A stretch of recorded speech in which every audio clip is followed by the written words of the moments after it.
Hello students, welcome to my YouTube channel science with NV. बच्चों, मैंने आपको पहले के वीडियो में आपका सिलेबस सारा बता दिया था, तो ज़्यादा समय बर्बाद न करते हम सीधे टॉपिक पर आते हैं। आज हम अपने इस जो पाठ्यक्रम था उसके पहले अध्याय की तरफ बढ़ते हैं। तो पहला अध्याय आपका है हमारे आसपास के पदार्थ, जिसको हम अंग्रेजी में कहते हैं मैटर इन आवर सराउंडिंग्स। तो सबसे पहले हम ये जानेंगे कि मैटर है क्या, ये पदार्थ क्या है। तो अगर हम प्राचीन दार्शनिकों की बात को देखते हैं तो प्राचीन काल से ही मनुष्य अपने आसपास के जो वस्तुएं हैं इनको समझने का प्रयास करता रहा है। भारत के जो पहले के दार्शनिक थे उन्होंने क्या किया कि हमारे जो ये पदार्थ हैं इनको 5 तत्वों के रूप में वर्गीकृत किया, जिसमें हम कह सकते हैं पंचतत्व के रूप में वर्गीकृत किया। तो ये पंचतत्व क्या क्या थे? वायु, पृथ्वी, अग्नि, जल और आकाश।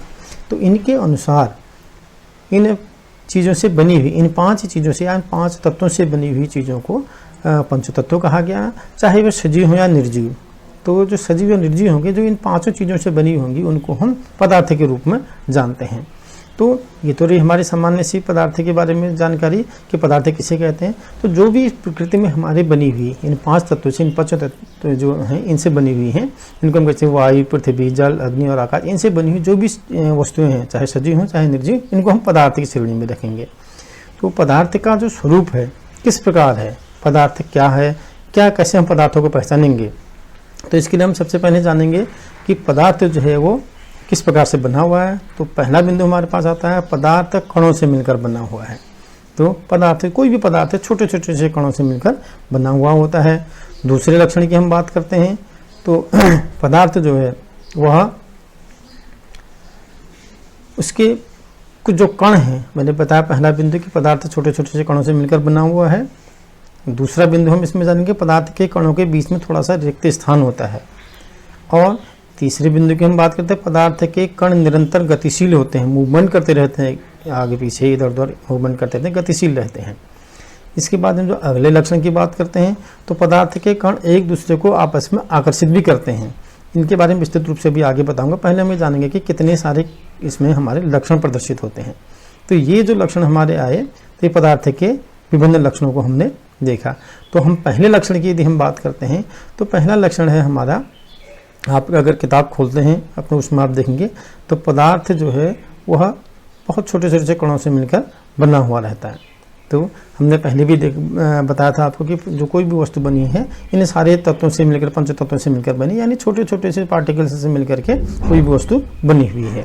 तो जो पदार्थ है वह ये छोटे छोटे से कणों से मिलकर बना हुआ होता है, जिनको हम परमाणु और अणु इन छोटे नामों से जानते हैं। और इन अणुओं के बीच में थोड़ा सा स्थान भी होता है। जब स्थान नहीं होता तो गति कैसे करेंगे वो, इसलिए हम कहेंगे कि इन पदार्थों के जो अणु हैं या छोटे कण हैं इनके बीच में स्थान होता है। और तीसरे लक्षण की यदि हम परिचर्चा करते हैं तो पदार्थ के कण गतिशील होते हैं। अब छोटा सा स्थान होता है तो गतिशील कैसे होंगे, आपके दिमाग में बात आ रही होगी, लेकिन गतिशील एक दूसरे को गति करेंगे। एक कण आगे खिसकेगा, वो दूसरे को गतिमान करेगा, दूसरा उससे आगे वाले को गतिमान करेगा। तो इस प्रकार से हम कह सकते हैं पदार्थ के कण जो होते हैं हमेशा गतिशील होते हैं।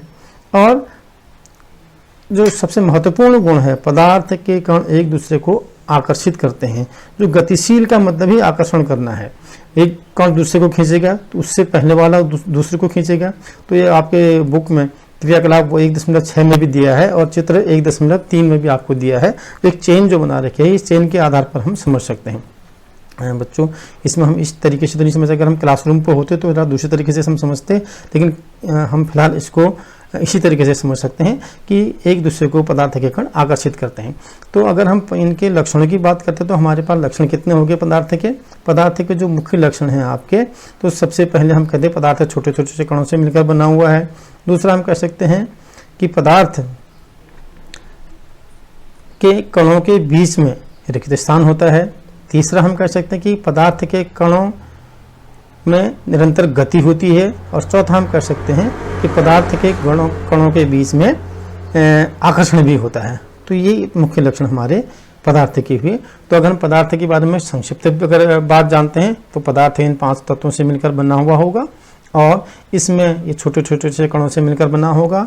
और पदार्थ के जो कण जो होंगे वो छोटे छोटे से कणों से मिलकर बना होगा, पदार्थ के कणों के बीच में रिक्त स्थान होगा, पदार्थ के कणों में गति होगी और पदार्थ के कणों में आकर्षण होगा। तो ये पदार्थ के मुख्य गुण हो गए। तो इसके अतिरिक्त हम अन्य चीज़ों को पदार्थ की श्रेणी में नहीं रखेंगे। अब जिन जिन चीज़ों में ये चीज़ें होंगी उन्हीं को हम पदार्थ की श्रेणी में रखेंगे। इसी को अगर आप पारिभाषिक रूप से देखेंगे तो इसी के आधार पर आगे हमारे क्वेश्चन आते हैं। तो इस अगर हम पदार्थ की हम परिभाषा समझ गए हैं और पदार्थ के लक्षणों को हम समझ गए हैं, तो अगला बिंदु हम इसमें शुरू करते हैं पदार्थ की अवस्थाएं। जब हम इनको पदार्थ की अवस्थाओं को जानेंगे तो उसके बाद हम पदार्थ की अन्य चीज़ों को हम बड़ी आसानी से समझ लेंगे। तो पदार्थ की जो सामान्य रूप से आप पहले भी पढ़ते हुए आ रहे हैं, तो पदार्थ की जो अवस्थाएं हैं वो सामान्य रूप से 3 अवस्थाएं हैं। पहली अवस्था ठोस अवस्था, दूसरी अवस्था द्रव अवस्था और तीसरी अवस्था गैस अवस्था। क्योंकि ये हमारे आज तक के स्टैंडर्ड में यही 3 अवस्थाएं सबको जानने को मिली हैं, लेकिन अब पदार्थ की 5 अवस्थाएं हो चुकी हैं। अब 5 अवस्थाएं कौन सी हैं तो इसकी बात थोड़ा सा आगे बताऊंगा मैं। तो पहले हम ठोस अवस्था की बात करते हैं। तो ठोस की हम बात करते हैं तो ठोस कब होगा, जब इन पदार्थों के गुणों को हम अध्ययन करेंगे। जैसे पहले बताया मैंने कि पदार्थ के जो कण हैं ये आपस में क्या रहते हैं, नज़दीक आकर्षण करते हैं। तो इनके बीच में स्थान जो होता है वो थोड़ा सा स्थान रहता है। तो जिन पदार्थों के कणों के बीच में स्थान बहुत कम होगा या हम कह सकते हैं कि नहीं के बराबर होगा, वही वस्तुएं ठोस होंगी।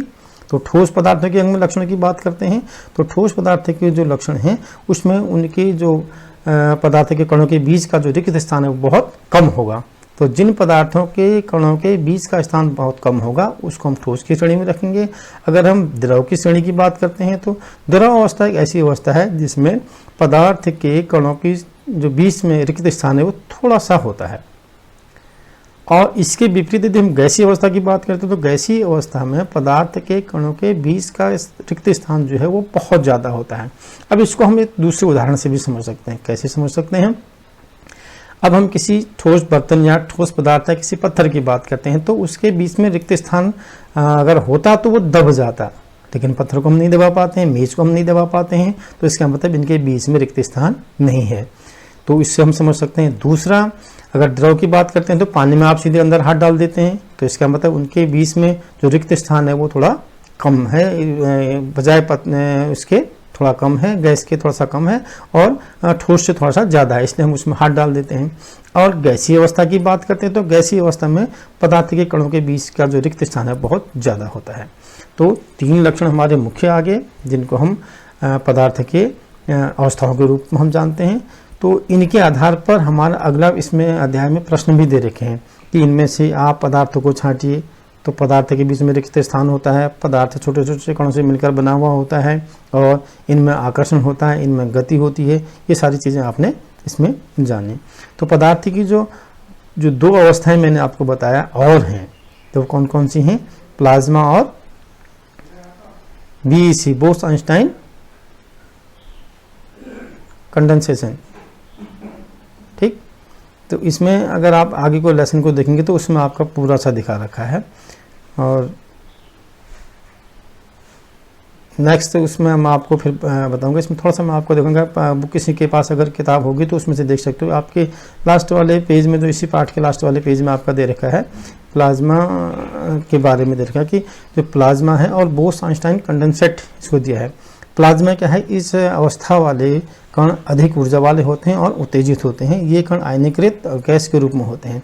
फ्लोरेसेंट ट्यूब या नियॉन बल्ब में प्लाज्मा होता है, जिसकी वजह से हम कह सकते हैं कि प्लाज्मा भी एक पदार्थ की अवस्था है। बोस-आइंस्टाइन कंडेंसेट के बारे में बात करते हैं तो बोस, जो सत्येंद्रनाथ बोस थे भारतीय वैज्ञानिक, उन्होंने इसकी खोज की थी, तो इसके गुणों के बारे में बताया था। तो हम कह सकते हैं कि पदार्थ की हमारी 5 अवस्थाएं होती हैं। पहली अवस्था हमने बताई ठोस अवस्था, दूसरी द्रव अवस्था, तीसरी गैस अवस्था, चौथी मैंने आपको बताई प्लाज्मा और 5वीं बोस-आइंस्टाइन कंडेंसेट। तो ये आज तक आपने देखा पदार्थ की 3 अवस्थाएं होती हैं। अब 9th स्टैंडर्ड में आप आगे तो आपको पता चलेगा कि जो हमारी पदार्थ की कितनी अवस्थाएं होगी, 5 अवस्थाएं होगी। तो आज के लिए इतना ही। अब आपको इसमें जो नया इसमें प्रश्न दे रखे हैं मैंने हाईलाइट कर रखे हैं। बच्चों, हमने अभी तक देखा और मैंने आपको बताया कि हमने जो क्वेश्चन है वो हाईलाइट कर रखे हैं। दोबारा से आप देख सकते हैं मैंने इन क्वेश्चनों को कैसे हाईलाइट कर रखा है। अब खाली हाईलाइट करने का मतलब क्या है, इसको मैंने स्लो इसलिए भी रखा है कि आप इस क्वेश्चन को अपने आप पॉज करके, वीडियो पॉज करके आराम से देख सकते हैं। तो पहला क्वेश्चन मैं इसमें पढ़ करके आपको बता रहा हूँ। निम्नलिखित में से पदार्थ हैं कुर्सी, वायु, स्नेह, गंध, घृणा, बादाम, विचार, शीत, नींबू पानी, इत्र की सुगंध। इनमें से आपको पदार्थ छांटने हैं। क्या पदार्थ होते हैं, कौन से पदार्थ हैं, मैंने इनके लक्षण आपको बताया, पदार्थ क्या हैं वो बताया था, उनके आधार पर आपको छांटना है। तो मैं इनके कणों के बीच की दूरी, रिक्त स्थान और कणों की गति, आकर्षण के आधार पर आप इसमें पदार्थ क्या होते हैं छांटेंगे। और इसके बाद जो दूसरा प्रश्न है आपका, निम्नलिखित परीक्षण के कारण बताइए।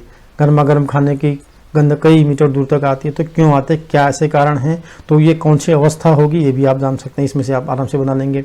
या स्विमिंग पूल में गोताखोर जो है वो पानी कैसे काट लेता है, कैसे तैरता है, ये आप इसमें से देख करके जो अभी आपने वीडियो देखा था इसमें देख करके बता सकते हैं।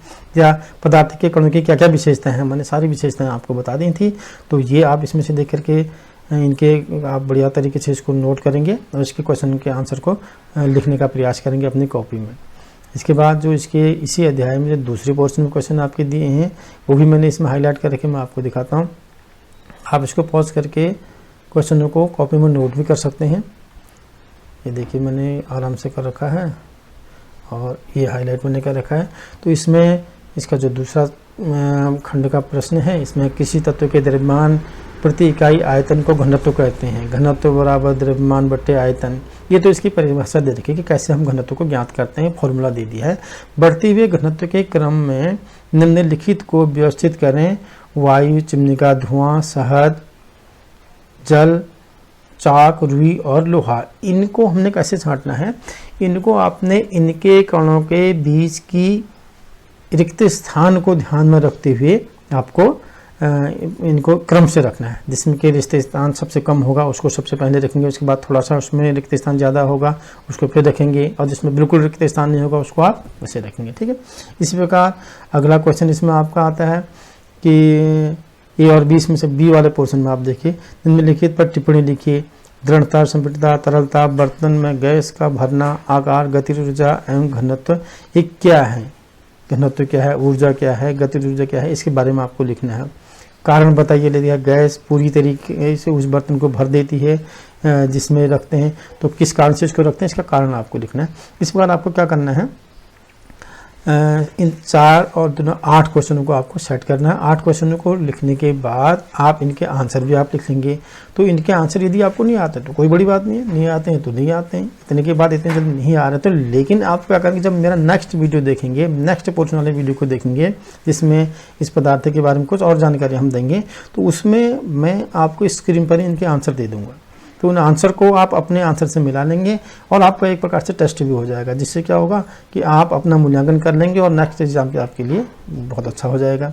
तो इन उम्मीदों के साथ कि आप आज के इस पाठ से, इस पाठ योजना से बहुत लाभान्वित होंगे और इनसे आपको बहुत ज्ञान मिलेगा।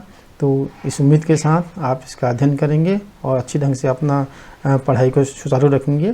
तो तब तक के लिए धन्यवाद कि आप इस वीडियो के साथ बने रहें और पुनः आप इन क्वेश्चनों को नेक्स्ट वीडियो के साथ नए रोचक जानकारी के साथ फिर उपस्थित होंगे। तो तब तक के लिए टिल देन थैंक यू।